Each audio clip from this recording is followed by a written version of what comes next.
Antonio Ramírez Almansa, rocianero, amigo y director de la Casa Museo Zenobia Juan Ramón de Moguer. Uno de los exponentes más importantes de Antonio es la maravillosa lírica, todos sus poemarios, todas sus investigaciones, todos sus ensayos, en definitiva, toda su prolífica obra. Inicialmente su actividad profesional se desarrolla entre la política y la cultura, especialmente en el ámbito de la literatura. En el año 74 funda el grupo cultural El Caminante y en el año 78 la Asociación Cultural Colectivo Lagar.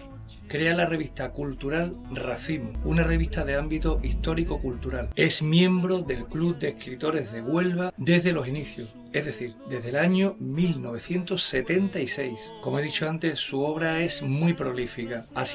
Es y será una abundante obra creativa, como crítica literaria, incluso ensayos e investigación histórica. Del mismo modo ha sido presidente de la Fundación Odón Betanzos, desde su creación hasta el año 2007 en Rociana del Condado. Es miembro fundador de la Casa Museo de España y Fundaciones de Escritores Españoles, de la que actualmente es el presidente. En la actualidad, en nuestros días y desde el año 1999, es el director de la Fundación Juan Ramón Jiménez y es el director de la Casa Museo Zenobia Juan Ramón, aquí en Moguer. Ha coordinado múltiples encuentros entre escritores y poetas de ámbito nacional e internacional, creando congresos, conferencias, simposios, etcétera, etcétera, no solamente aquí en España, sino también en Sudamérica y distintos países de Europa. Igualmente es posgrado de manifestaciones culturales, museos y exposiciones científicas, marketing y comunicación por la Universidad de Valencia.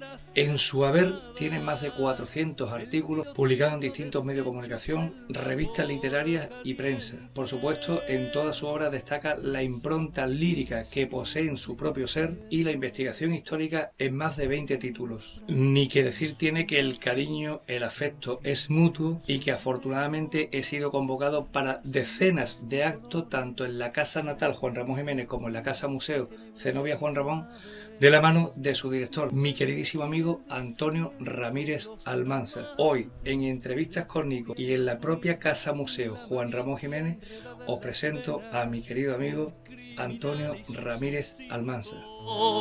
Duele la noche sin espera, abierta en racimos de cenizas, en la nada que se acerca, el rumor perdido de la especie. Duele la tierra en su agonía, de vergel oscurecido el mar cercano entre olas de humo, el pálpito de Mazagón como un río de arena que se aquieta, la alegría y su esperanza.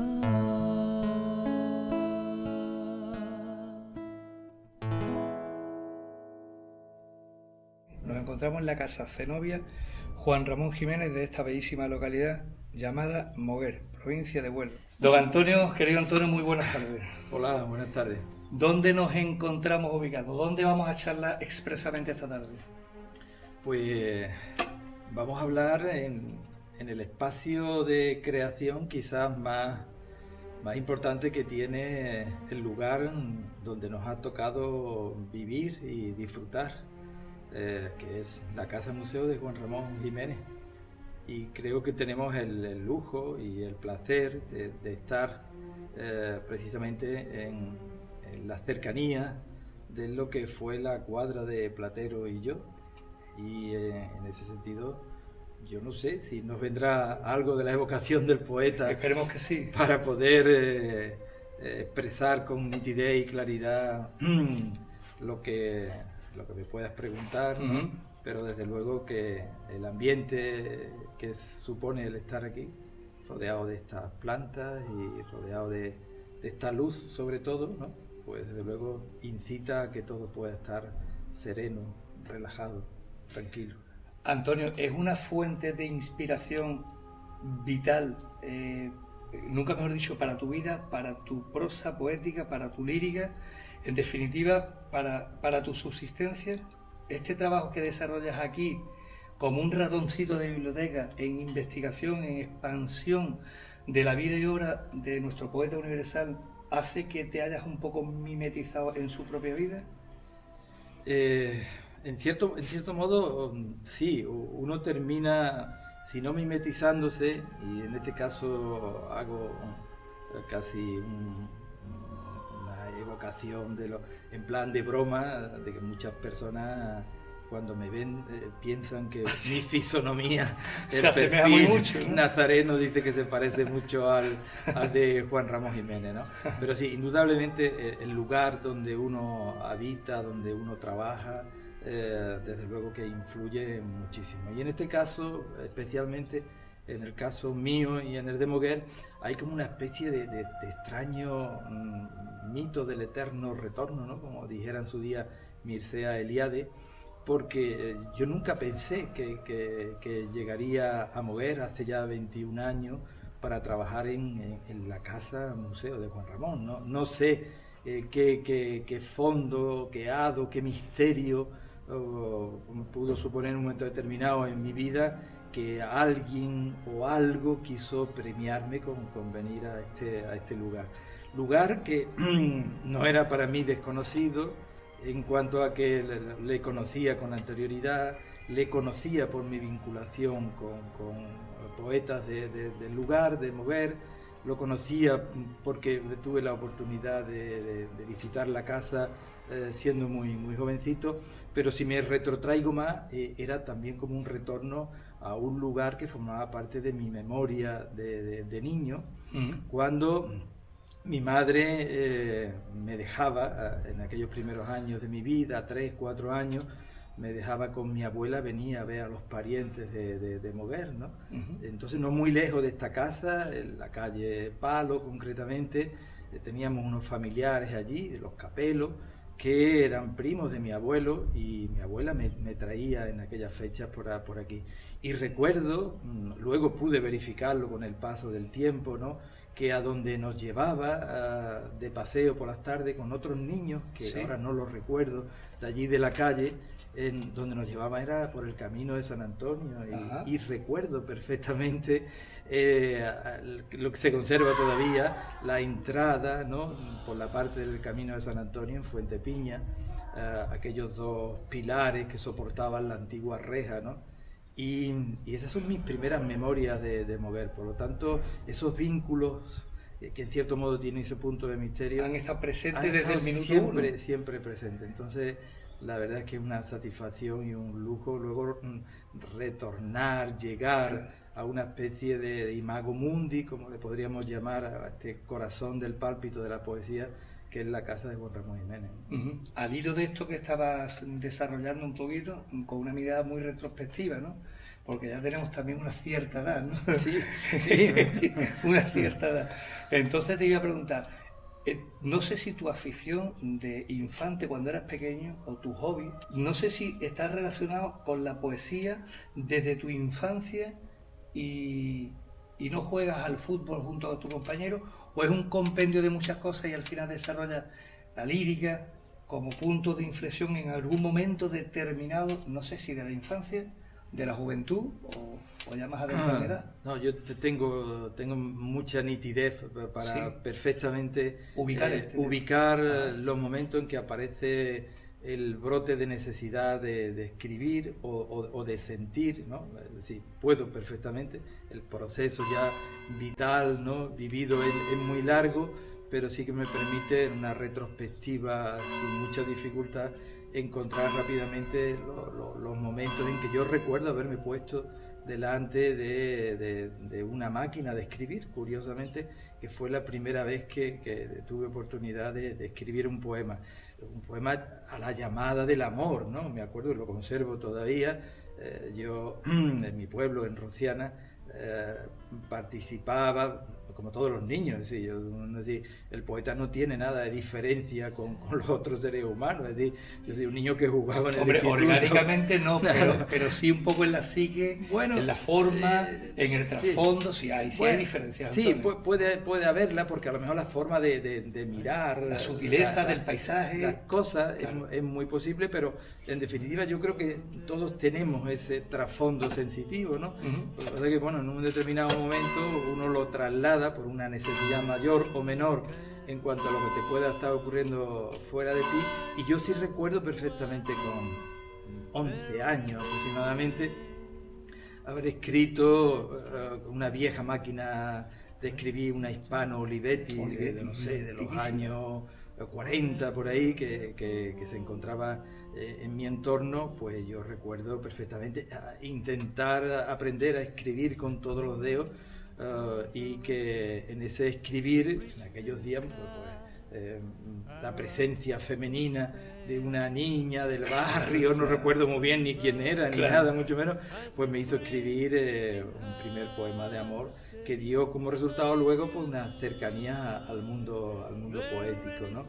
Y sobre todo el alumbramiento que se va a producir muy pronto, con 12 o 13 años, y que yo siempre sitúo en un momento determinado. Y recuerdo un día de ya próximo al verano en el instituto, los niños y los muchachos de Rociana íbamos al instituto de Bullullo. En Rociana no lo había, y éramos 17 y 18 que íbamos en bicicleta, todos íbamos en bicicleta a Bullullo, hicimos todo el bachillerato en bicicleta.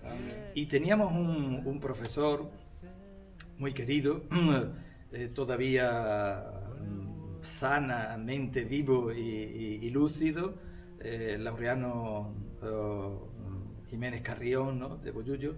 Y recuerdo perfectamente, Nicolás, muy bien, con absoluta nitidez. Había clases por la tarde en el instituto, y me acuerdo que estábamos en clase, entraba un sol radiante, ya ese sol de mayo, finales de mayo, ¿no?, que te producía una cierta somnolencia.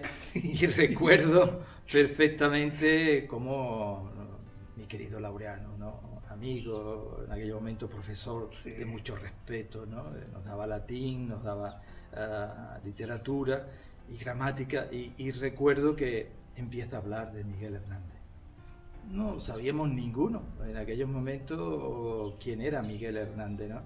Y entonces en un momento determinado, me acuerdo que desde una tarima donde estaba situado, pronunció un verso, ¿no?, y dijo: Miguel Hernández, explicó un poquito, porque en aquella fecha no se hablaba de Miguel Hernández y estaba prohibido. Estoy hablando del año 71, 72, 73. Sí. Todavía en plena dictadura. Exactamente. Claro. Y recuerdo que recitó un verso del cual se me quedó impregnado de una manera sorprendente, que todavía sigue en mi retina aquello, ¿no? Uno de los versos de Miguel Hernández decía: tanto dolor se agrupa en mi costado que por doler me duele hasta el aliento, ¿no? Aquello fue como una daga que te atraviesa el corazón. Entró de una manera especial, no sé por qué razón, pero aquello se incrustó. Yo seguí luego con mi vida normal, jugando a baloncesto, porque formaba parte del equipo de allí, del instituto, mi vida, los juveniles de mi pueblo, en Rociana y tal. Pero aquello ya estaba allí, aquello fue la siembra para luego empezar a escribir sin ninguna razón aparente, empezar a escribir en mi casa, en la soledad tranquila de mi casa, pues empezar a escribir los primeros versos y a pergeñar los primeros poemas, ¿no? Pero fíjate que ahí empieza todo, ¿no? Qué difícil, porque frente a esta pregunta que yo te lanzo, ¿cómo puedes recordar con tantísima nitidez, todo cristalino, y saber cuál es el minuto exacto donde efectivamente frente a un verso declamado por parte de un maestro del instituto, de un profesor, te atraviesa el alma, y a partir de ahí ya Antonio es un poeta, se convierte, se transforma? Bueno, es difícil no saber ese punto. Se lo podría preguntar a cualquier otro poeta y a lo mejor me diría: lo desconozco en el tiempo, tengo unas lagunas y tal, pero lo tienes claro. Sí, lo tengo muy claro, porque también lo he recordado en diferentes momentos, y he tenido oportunidad de escribir esto que estoy contando en diferentes relatos, en las presentaciones de algún libro del profesor Laureano, ¿no? He tenido oportunidad de contarlo, ¿no? Pero lo cuento porque está vivo, ¿no? Y luego a partir de ahí ya uno, por razón de edad, ¿no?, es hijo de la transición, ¿no? Yo soy hijo de la transición, es decir, la dictadura desaparece con la muerte del dictador de Franco en el 75. Yo tengo 17 para 18 años y fueron fechas en las que, hijo de aquel momento, estuve ciertamente implicado en los movimientos sociales y políticos que se desarrollaban en mi entorno. Había una gran efervescencia política en el mundo rural, en el entorno de Rociana, de Almonte, los primeros movimientos jornaleros. Es decir, había en cierto modo, había ya una gran necesidad de democracia y de participación, ¿no? Y ahí empecé independientemente de que ya escribía cosas que formaban parte, en cierto modo, de la parte más emocional, ¿no? Mucho poema de amor y cosas así. Empecé a escribir una poesía social, ¿no? Por influencia de lo que me estaba ocurriendo a mi alrededor. Y ya no lo dejé más. Ya a partir de ahí, bueno, pues todos los cambios y avatares que se ha ido pasando a la hora de escribir. Ocurriendo, ¿no? En el tiempo, además. En el tiempo. ¿No te has considerado, Antonio? Yo te tengo sobrevalorado. Además, bueno, lo he dicho algunas veces. Te tengo sobrevalorado. No. Tú sabrás. Vos yo te aconsejaría que fueras médico. No. Hablaste con tu psicólogo. Argentino. Pero no, te tengo sobrevalorado porque eres un tipo que has rehusado, te has quitado de los protocolos.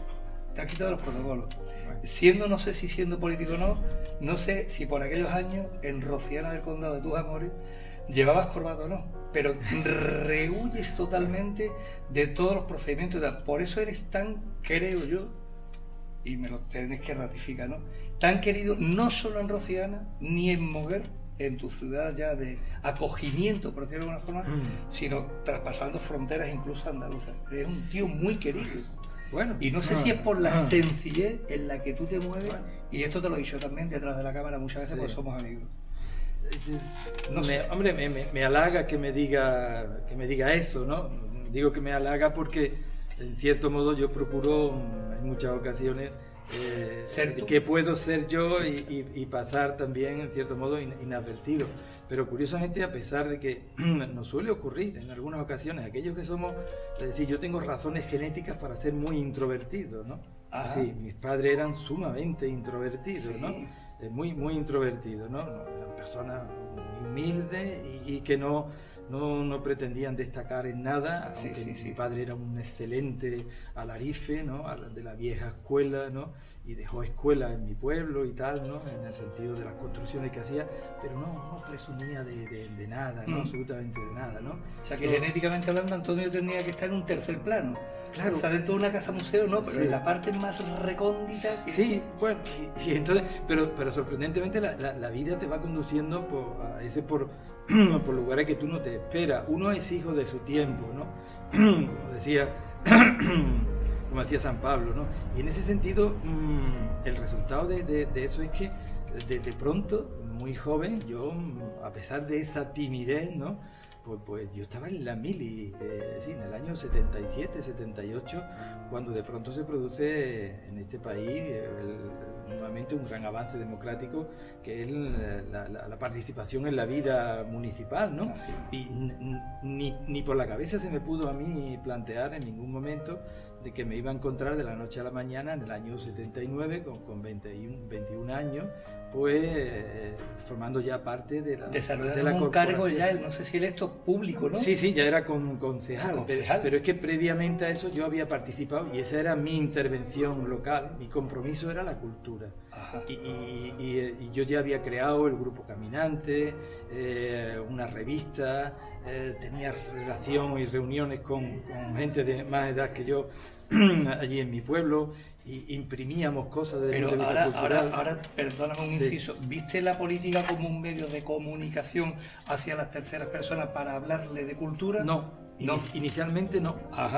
Inicialmente no. Era un gesto político. No, tampoco. A los 16 años yo me empiezo a preocupar. Yo creo que esto lo he contado pocas veces. Yo me empiezo a implicar con unos amigos empezamos a ver que había unas necesidades en nuestro pueblo. No había biblioteca, no había casa de cultura, no había nada, absolutamente nada. y quizás por influencia que uno no detecta desde la razón, Sí, sí. de lo que podía ser la revolución del 68 francés, nos empieza a llegar conatos de movimiento para hacer vida cultural. Y entonces creamos una revista, hacíamos teatro de calle, ¿no? Así, montábamos un guiñol, nos íbamos a la periferia del pueblo y allí montábamos el teatro. Disfrutamos muchísimo en aquellos tiempos porque veíamos que los niños de mi pueblo no habían visto nunca una obra de teatro, ni siquiera una representación de guiñol, ¿no? Y hablamos de los años 70. Estamos hablando de los años 78. Eso hace 2 días prácticamente. Sí, claro. O sea, la vida ha cambiado totalmente. Sí, 2 días, claro. No había nada, no existía una biblioteca, no existía casa de cultura, no existía nada. Mira, yo recuerdo más para contarte que en una ocasión el profesor de historia nos mandó en el instituto a hacer un trabajo que requería asesorarnos y documentarnos, ¿no? Y los muchachos, mis amigos que teníamos que hacer el trabajo, no sabíamos qué hacer. No teníamos ni en nuestras casas había ni siquiera una enciclopedia, no había absolutamente nada. Y bueno, y hablando, alguien nos dijo, oye, que en el casino antes se le decía el casino de los ricos, mi pueblo, en el casino hay un espasacalpe. Bueno, ¿eso qué es? ¿No? Puede ser demonio, puede ser algo del Arca de Noé, ¿no? Pero también alguien nos dijo, pero también hay otra en el ayuntamiento, ¿no? Y entonces, bueno, pues lo que hicimos, el casino no recuerdo qué pasó, pero decidimos ir a la del ayuntamiento porque uno de los amigos, su padre era funcionario del ayuntamiento. Y entonces recuerdo perfectamente que aquello fue una auténtica odisea, Nicolás. Claro. Es decir, que nos dejasen el espasacalpe para hacer un trabajo unos estudiantes. Yo recuerdo que tuvieron que pedirle permiso al secretario, permiso al alcalde. Y luego cuando nos dijeron, sí, venid vosotros para acá el sábado para que lo van.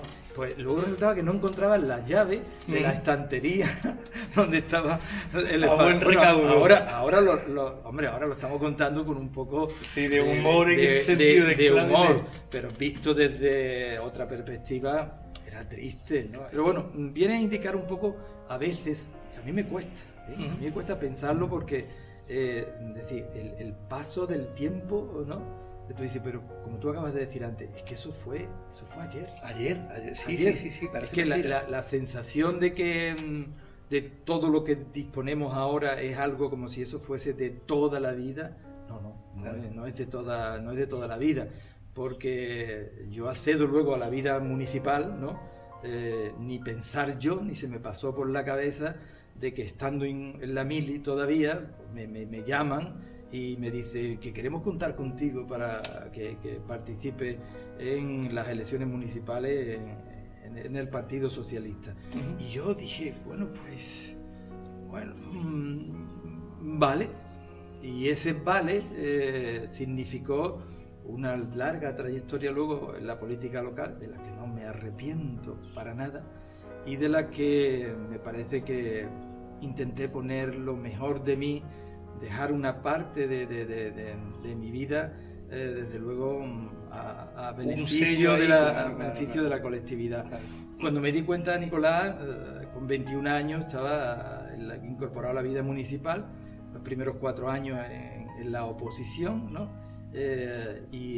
Pero una política sana, de discusión, de reflexión. Yo no quería entrar en ese término. Bueno, no, yo de preguntarte ahora, ¿y cómo ves la política ahora? Tengo que contarlo, luego si me preguntas te contesto, pero lo que sí es cierto es que... Era muy sencilla, era la gente de pueblo y era de tú a tú. Era otra cosa. Claro, muy suave. Era otra cosa. Sí, porque y luego ya... imagino, Antonio, perdona que te interrumpa, imagino que con una capacidad de crear, porque claro, antes dictadura, todo estaba encorsetado bajo un mando único, digámoslo así. Pero ahora los jóvenes saltaban a la calle y tenéis la capacidad de fomentar y de crear cosas, ¿no? Desde un teatro guiñol a las afueras del pueblo, pero luego municipalizarlo. Claro. Como se dice ahora, democratizarlo todo. Sí, claro, pero lo que pasa es que yo era un muchacho que venía de la cultura, sí, castado, por decirlo de alguna manera, captado a la vida política municipal a través de la cultura.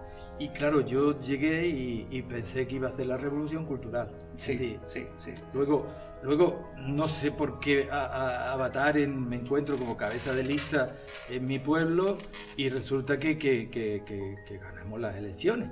Y entonces, bueno, yo tenía 24 años para cumplir 25 años.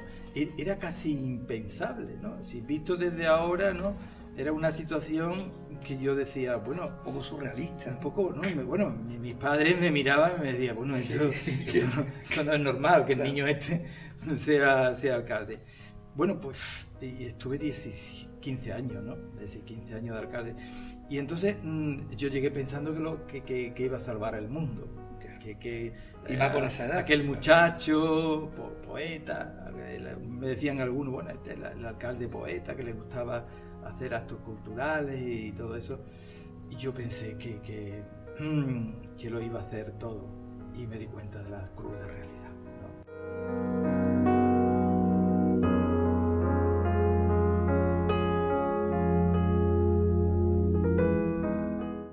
Esa fue la auténtica realidad, el auténtico baño de comprometerme ya de una manera honda. Entonces, obviando quizás lógicamente la parte cultura, claro, ayuntamiento. Yo no pude inaugurar la Casa de Cultura de mi pueblo hasta la siguiente legislatura. La empecé en aquellos momentos, iniciamos, pero había que resolver muchos problemas: saneamiento, luz, agua, claro. Lo que era la vida cotidiana. No es como ahora, que hay servicios sociales, no había nada, absolutamente nada. Sí. Existían todavía lo que eran las listas de los pobres de solemnidad, ¿no? Y yo esto lo estoy contando ahora, da la impresión de que a veces cuando lo recuerdo, como estamos ahora, en este tono agradable, rememorando un poco la vida de uno, a veces tengo la sensación de que eso yo no lo he vivido. ¿Así? Que me da la impresión de que eso lo he podido yo leer. Soñar, leer, venir de otro. Yo digo, ¿no? Esto será de la última novela que yo he elegido, ¿no? ¿Ah, sí? Porque podría contar muchísimas cosas, un anecdotario impresionante, pero también una realidad impresionante que te hace lógicamente madurar, ¿no? Madurar muy pronto y comprometerte con tu pueblo hasta los extremos de pensar que el territorio donde te ha tocado vivir, que era muy concreto, eso tú lo sabes igual que yo, porque el micromundo, Moguer es mayor que Rociana, ¿no? Tiene el doble de habitantes, pero prácticamente se conoce a todo el mundo. Sí. Puede escapar, ahora hay una circunstancia distinta, que hay personas de otros orígenes que están por aquí, pero en aquellos años éramos todos rocianeros y todos moguereños, entonces nos conocíamos todos. Y yo eso se lo cuento muchas veces a mis amigos que son urbanitas, los que viven en la gran ciudad, ¿no? Sí. Digo, todos los pueblos tienen sus miserias y sus grandezas, ¿no? Yo me quedo con las grandezas, lógicamente, pero cuando tú pasas por la calle, eso me pasa ya con Moguer.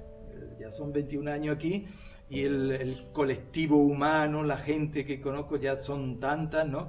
Que me permite socializar diariamente. Claro, y sin muchas... Antonio ha llegado a ser incluso el presidente, antes de director de la Fundación Juan Ramón Jiménez, antes de ser director de la Casa Zenobia Juan Ramón Jiménez. El bagaje profesional, académico, universitario y sobre todo poético hacen que nos vayamos otros años atrás siendo también el presidente de la Fundación Odón Betanzos, poeta de reputado prestigio a nivel nacional también, y rocianero, por supuesto. Sí, bueno, ese es un vínculo afectivo, literario muy fuerte, ¿no? En mi vida, porque mis primeros poemas, Odón Betanzos es un poeta de Rociana, fallecido, ahora precisamente se acaba de cumplir 14 años en este mes pasado de su fallecimiento, que vivía en los Estados Unidos. No estaba totalmente exiliado, pero sí que por su obra y por su ascendencia era hijo de un republicano víctima de la guerra civil en Rociana. Optó por irse a Estados Unidos antes que de aquí. Hizo sus estudios aquí en España y en la Marina Mercante y luego pues en uno de los viajes como capitán de barco, recala en Brasil y ya decide quedarse por allí. Y se vincula en Nueva York, se vincula a Francisco García Lorca, a Eloy Vaquero, el ministro de la República, al ámbito literario que había en aquellos momentos del exilio español. Crean la Academia Norteamericana de la Lengua Española y muy jovencito empezó a dirigir la Academia Norteamericana. Entonces venía por Rociana. Entonces Odón era como para los jóvenes de allí, sabíamos de su existencia, ya empieza a aparecer en los medios, empieza a escribir, tiene columnas en el ABC y aparece continuamente información del poeta. Entonces nosotros desde lo local nos parecía que era la figura ilustre de Rociana, y en la primera oportunidad que teníamos él solía venir en verano, él veraneaba en Mazagón, ¿no? Donde tiene una plaza, y entonces pues inmediatamente los poquito que escribíamos allí, pues nos acercábamos al poeta, íbamos a verlo y yo le llevaba mis primeros poemas, ¿no? Ajá. Y me acuerdo que aquello sería tan malo que me decía... Que te dejaban de hablar. Me decía Odón, bien, Antonio, muy bien. Sigue leyendo. Yo eso también lo hago alguna vez, lo aprendí. Sigue leyendo. Y así un verano tras otro se establece unos vínculos afectivos muy fuertes. Tal es así que coincide con mi llegada también al ayuntamiento, el país cambia completamente, se le hace hijo predilecto de la villa, la Casa de Cultura lleva su nombre, y entonces en aquellos momentos pues pensamos que el mejor vehículo para empezar a transformar, para llevar cultura al pueblo era crear una fundación bajo el amparo de Odón Betanzos. El pleno mes de agosto fue una tormenta y me acuerdo que yo recogí a Odón en su casa y vinimos para arriba, para Chicago, y se mojó. Me acuerdo que y luego volvimos otra vez y aquella tormenta pues no paraba y tal. Y recuerdo que cuando volvió se había constipado un poco y luego falleció a los 20 días, ¿no? Siempre tengo ese recuerdo, cada vez que me acuerdo de Odón, sí, de ese episodio concreto. Exactamente, ¿no? Sí. De Siempre me acuerdo de Mazagón. Sí. Y me acuerdo de aquel día. Cómo la mente de tormenta entrelaza tantas ideas, tantos pensamientos. Exactamente, sí. A ti en el plano más personal, Antonio, ¿a ti qué te quita el sueño si algo te quita el sueño? Sí, claro, me quita el sueño muchas cosas. Yo duermo muy poco, pero ya con el paso del tiempo el diagnóstico de dormir poco es porque mi reloj biológico es así. Me preocupa mucho, lógicamente, el desarrollo que pueda tener. En estos momentos yo tengo una hija de 29 años y por transmisión de ella veo al resto de la colectividad de jóvenes, ¿no? La generación tan preparada que tenemos y todo eso. Y a veces me preocupa ver que los tiempos nuestros y los tiempos suyos son distintos. Sí. Sus incorporaciones al trabajo pueden ser un poco más tarde, pero tengo la esperanza y tengo la sensación de que será una generación muy preparada que dará muchas satisfacciones, pero le estamos dejando una herencia envenenada, ¿no? Entonces, envenenada me refiero... ¿En qué ámbito? En el ámbito social, en el maltrato al planeta. Me preocupa muchísimo.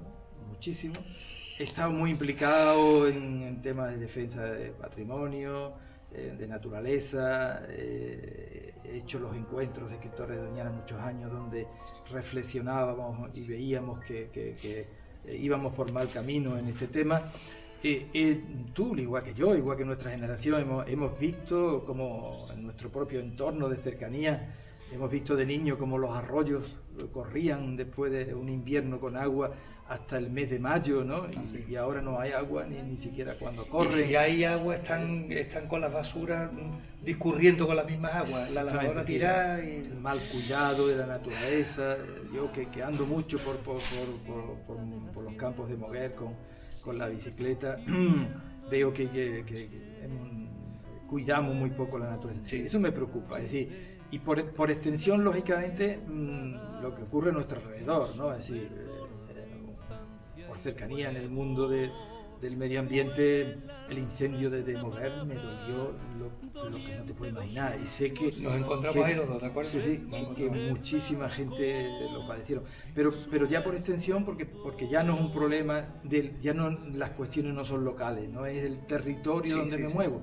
Todos los días, cuando nos sentamos a comer a mediodía y ponemos la televisión, nos están contando las cosas de todo sitio, y da la sensación de que esto es... Que todo va mal. Que todo va mal, sí, exactamente. Más que quitar el sueño, la sensación es desazón. Sí, desilusión, qué pena de no capacidad de poder coger a toda la urbe, a la zona rural y a la zona urbana y decirle, señores, hay que cambiar los modos grandes. No podemos estar en una playa comiendo pipas, comiendo cáscara de no sé cuánto y tirando el cigarro en la orilla. Además, eso es lo mínimo que se debe hacer. En cuestión de civismo, de educación, etc. Es complicado. Te voy a hacer una pregunta que no se la he hecho a nadie en la vida, pero ni a modo de entrevista ni a modo de charla, en plan anécdota y tal. Tú sabrás si me la quieres contestar, pero tú pregunta lo que quieras que yo te conteste. Oye, Antonio, lo que me dé la gana. No, me apetece preguntarte por lo que te comentaba antes. ¿No? Yo siempre a los poetas los he visto como seres superiores. Y fíjate, si te conozco, que conociéndote, te vuelvo a repetir lo de antes, ¿no? Te veo como una entidad un poquito más sobrehumana de lo que estamos acostumbrados. Sí, te lo he dicho muchas veces. Bueno, de lo que estamos acostumbrados fuera de... Hice ver que me estoy ruborizando. No. Además está en modo Cinelight para que se vean todos los colores muy planitos. La vida pasa muy rápido. Yo tengo 50 horas. Yo no me lo creo. Que tengo 50 horas. Y te voy a preguntar, primero, rápidamente, ¿cómo te ha pasado la vida? Y segunda pregunta, ¿le tienes miedo a la muerte? Yo te diré que sí, porque estoy aferrado a la vida.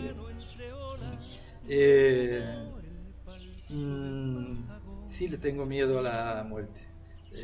Me produce temor, inquietud, pero eso no me había ocurrido hasta... Estoy contando, bueno, pero no tengo la sensación que nos están grabando, que estamos tomando un café, como estamos charlando cualquier tarde, ¿no? Sí. Yo últimamente en mi entorno, y me dice, no te preocupes, ¿no? Yo desde hace tiempo miro con más ternura a las personas mayores, ¿no? Y he vivido ya la desaparición y la ausencia definitiva de mis padres, ¿no? En un plazo muy corto, los dos de 6 meses, ¿no? En edades tampoco muy avanzadas, ¿no? Pero en aquellos momentos lo entendía como algo natural, justificarlo como natural. Es decir, la máquina había sobrepasado ya los 80 años y se entiende que se va apagando, ¿no? Y ley de vida, y se acepta y todo eso. Pero desde que yo cumplí los 60, que de eso hace ya 4. O sea que acaba descubriendo que tiene ya 64. Exactamente. Pues resulta que sí que llevo unos cuantos años que pienso... ¿Sí? ¿Te merodea eso en la cabeza? Sí. Sí lo pienso algunas veces, y no aparece el temor, sino aparece un cierto grado de inquietud, ¿no? Mi curiosidad permanente a lo largo de toda mi vida, en la idea de buscar facetas de mi vida en que yo he curioseado en lo esotérico, en el querer descubrir qué hay más allá, el intentar comprender dentro del marco de la tradición judeo-cristiana donde nos han educado, intentar saber qué razón o qué nivel de certeza hay después en de esa idea, idea de la existencia de otra vida, conceptos como la resurrección y todo eso que forma parte de una cultura religiosa de la que yo me he ido alejando desde el punto de vista de practicante, que nunca lo he sido, pero sí siempre en la orilla de la búsqueda, ¿no? de la curiosidad, de las lecturas o de la proximidad de los textos religiosos, ¿no? Desde un punto de vista intelectual y desde un punto de vista también antropológico también, ¿no? La parte humana también, ¿no? Parte humana, de saber dónde voy a ir, ¿no? Exactamente, ¿no? Pero nunca lo había pensado hasta recientemente. Si me hace esta entrevista hace unos cuantos años te hubiera dicho, no. Déjame de cuento, ¿no? Claro. ha llegado a ser también el presidente de las... Igual estoy errado. Presidente de las casas museos a nivel de España. Sí. Esto, ¿cómo llega Antonio Ramírez Almansa? Definitivamente un humano más de Rociana del Condado. Y en vez de estar con la Virgen de Rocío montada a caballo y con tus patillas, está escribiendo prosa verso, la lírica más absoluta, y además se confabulan los planetas, se alinean y te ponen la presidencia de las casas museos a nivel nacional. Esto es un orgullo, imagino. Sí, la verdad es que sí. Mira, en Las Palmas de Gran Canaria aparece el germen de lo que es la actual conformación de todas las casas museos españolas. Ahí se reúne varias casas museos, Pérez Galdós, ¿no? Azorín, Masau, Rosalía de Castro y Juan Ramón Jiménez, ¿no? Y deciden al año siguiente reunirse en Moguer, y en aquella fecha yo los recibo aquí, precisamente porque en aquel momento yo era diputado de Cultura, y los recibo y tengo la oportunidad de estar con ellos. Y yo no pensaba en ningún momento, pues estaba en otras tareas, que iba a terminar dirigiendo aquella institución que en aquel momento estaba en ciernes.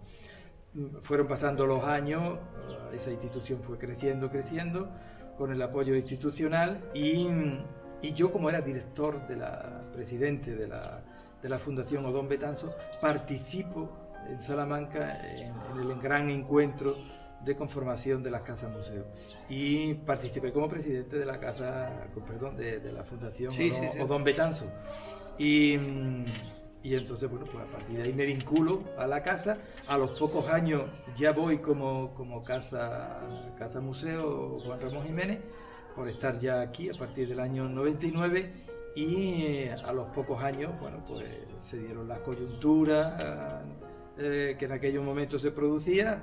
Yo soy una persona activa donde quiera que he estado, lo fui mucho también en aquellos años por trabajar en la ampliación de lo que era un instrumento necesario para las relaciones entre nosotros, entre la Casa de los Escritores Españoles, y en el encuentro de Barcelona, pues me propusieron la posibilidad de formar parte de la junta directiva y me nombraron presidente, y bueno, pues durante 6 años hicimos, creo que, una labor interesante de interrelación entre las casas museos, y luego he pertenecido a la junta directiva durante mucho tiempo y seguimos perteneciendo a ella y trabajando en un ámbito que es más de relaciones, ¿no? De saber qué hacemos, claro, unos y otros, ¿no? Sí. Aportar ideas cada uno. Exactamente, y compartir en definitiva. Sí, ¿no? Nos reunimos y contamos nuestras cosas. Sí. Antonio, te voy a poner un aprieto. Yo quiero que, al igual que con el amigo en común Juanjo Oña, que para mí, y lo he dicho en diversidad de estamentos, de charlas, de tal, ¿no? Es la persona que mejor declama de toda Huelva, para mí, bajo el punto de vista humilde. Yo quisiera que tú declamases también un poema. No sé si algo que tengas en el recuerdo, no sé si algo que tengamos que coger de la casa muy rápidamente, o recitarlo. Por ejemplo, efectivamente, nos ponemos mirando para atrás. Esto unos versos del maestro de nuestro querido Juan Ramón Jiménez. Madre, ¿no? Lo mejor para terminar cualquier entrevista. Esto no estaba preparado. No estaba preparado. De hecho, voy a coger la cámara aquí. Esto no lo voy a editar. No, esto no lo voy a editar. Y vamos a ponerle la cámara ahora a él. Esto va a estar sin editar, en bruto, para que veamos efectivamente solamente al poeta y el verso. Y yo me echo a un ladito como corresponde en estos casos. Todo tuyo, don Antonio. Este es el poema Madre, que aparece en el diario de un poeta recién casado, y es el poema que Juan Ramón va a crear cuando viene en su trayecto de Madrid a Sevilla a Moguer, y luego de Moguer a Cádiz, de Cádiz a Nueva York, para encontrarse con Zenobia. Pero cuando llegó a Moguer se encontró a su madre, y escribe este hermosísimo poema. Te digo al llegar, madre, que tú eres como el mar, que aunque las olas de tus años se cambien y te muden, siempre es igual tu sitio al paso de mi alma. No es preciso medida ni cálculo para el señalamiento de ese cielo total. El color, hora única, la luz de tu poniente, te sitúan, oh madre, entre las olas, conocida y eterna en su mudanza. Antonio, no te puedo dar más que las gracias, decirte que tienes un amigo para la eternidad y que me alegra tanto haberte conocido, que para mí es un gozo porque eres una persona distinta y a mí me hace ser distinto también.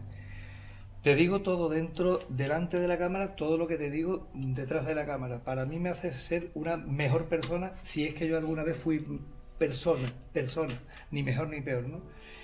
Y darte las gracias por tu aportación, por tu valor, por tu humanidad dentro y fuera de las fronteras, de ese, como decías tú, de ese microorganismo, de ese micropueblo, de ese microentorno en el que nos sitúa el ente religioso o quien sea, o nuestro propio destino, y que al final conforman la vida, ¿no? Y tú en Moguer has aportado mucho. Esperemos que el último aliento que te quede sea siempre con el que has vivido Moguer y con el que has vivido Rociana y con el que nos ha hecho vivir a tu entorno afectivo, laboral, económico y social.